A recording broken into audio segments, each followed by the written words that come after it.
Hello বন্ধুরা, আজকে দেখুন ইলিশ মাছ ভাপা কী করে করতে হয়। দেখতেও ভাল লাগবে, খুব সুন্দর খেতেও লাগবে। দেখুন, আমরা প্রথমে গোটা মশলাগুলোকে রেখে দিয়েছি।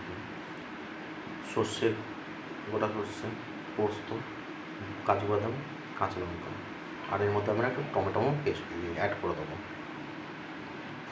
তো এগুলো আমরা সব এখন বেটে নেব। তো আমাদের মশলা পুরো রেডি, এবার আমরা মেশাবো। তো প্রথমে আমরা মাছগুলোর মধ্যে এই মশলাটা অ্যাড করে মেখে নেব। তো এটা আমাদের মাখা হয়ে গেছে। এরপরে আমরা এটার ওপর থেকে একটু সর্ষের তেল দিয়ে আবার একটু মেখে নেব। এবার আমরা ওপর থেকে একটু স্বাদ মতো একটু নুন দিয়ে দেবো। যার যেরকম যতটা প্রয়োজন ততটাই নুনটা দেবেন। এরপর ওপর থেকে হালকা করে একটু গোলমরিচ গুঁড়ো দিয়ে দিন,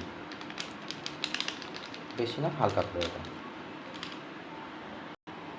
দিয়ে তারপর আমাদের একটু টমেটো কুচি, এখানে বেশি কেজি না, একটা ছোটো টমেটো এটা দিয়েছি, আর 4টে গোটা লঙ্কা।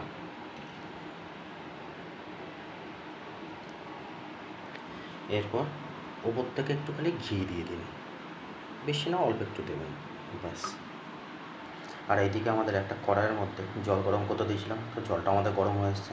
তো ওটা একটা স্ট্যান্ড দিয়ে আমরা বাটিটাকে বসিয়ে দেবো।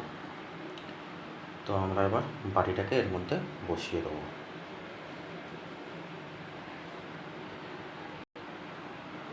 দিয়ে এটাকে পুরো চাপা দিয়ে দেবো। তো আমাদের এবার চাপা দেওয়া হয়ে গেছে। মোটামুটি আমরা এটাকে 20 মিনিট রেখে দেবো। দেখুন, আমাদের ইলিশ মাছ ভাপাটা হয়ে গেছে। কি সুন্দর দেখতে লাগছে, আর খেতেও খুব দারুণ লাগবে। একবার ট্রাই করে দেখতে পারেন। ভালো লাগলে একটা লাইক, একটা শেয়ার, একটা সাবস্ক্রাইব করে দেবেন।